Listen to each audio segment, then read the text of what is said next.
My name is Prachi Gorakhane Tekale. My school name is ZP UP school Leva. sit, SIT sit sit म्हणजे बसणे. stand, STAND stand stand म्हणजे उभं राहणे. walk, WLK walk walk म्हणजे चालणे. run, RUN run run म्हणजे पळणे. turn, TURN टन टन म्हणजे वळणे. bend, BEND बेंड बेंड म्हणजे वाकणे. sing, SING सिंग सिंग म्हणजे गाणे. smile, SMILE स्माईल स्माईल म्हणजे Smita. laugh, LAUGH laugh laugh म्हणजे हसणे. speak, स्टिक म्हणजे बोलणे. clap, CLAP क्लॅप क्लॅप म्हणजे टाळ्या वाजवणे. full, FULL फुल फुल म्हणजे पूर्ण.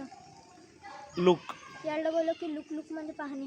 point, POINT पॉईंट पॉईंट म्हणजे दाखवणे. come, COME कम कम म्हणजे येणे. go, GO गो गो म्हणजे जाणे. mission, MISSION मिशन मिशन म्हणजे धैर्य. fast, FAST फास्ट फास्ट म्हणजे जलद. slowly, SLOWLY स्लो स्लो म्हणजे हळू. हळू.